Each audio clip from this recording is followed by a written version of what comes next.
les firmes PwC en Côte d'Ivoire, au Gabon, au Cameroun, en RDC, au Congo, à Madagascar, en Guinée, au Sénégal, en Guinée équatoriale, au Tchad, se séparent du réseau PwC et opèrent désormais de manière indépendante. Derrière cette communication lisse, il y a des raisons bien plus profondes et structurelles. Et là, on va toucher à l'un des thèmes centraux de cette séparation, c'est que l'Afrique, c'est une zone où tout n'est pas aussi bien formalisé que par ailleurs, et il y a notamment une place assez importante à l'économie informelle. Le marché informel représente entre 20 et 65% du produit intérieur brut des pays d'Afrique subsaharienne.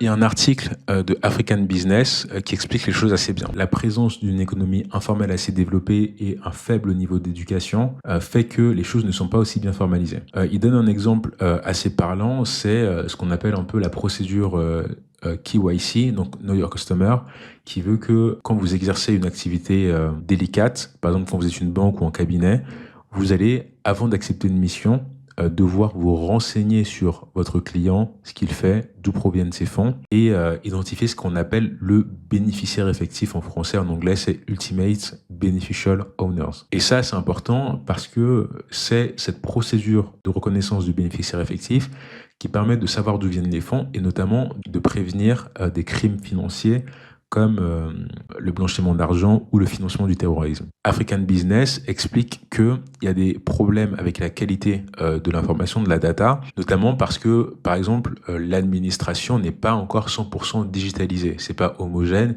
il y a des zones qui le sont, d'autres qui ne le sont pas, et c'est parfois difficile de récupérer ce genre d'informations. Clique ici pour accéder à la bibliothèque de l'auditeur junior. Tu vas pouvoir télécharger gratuitement tous mes guides pour réussir en audit.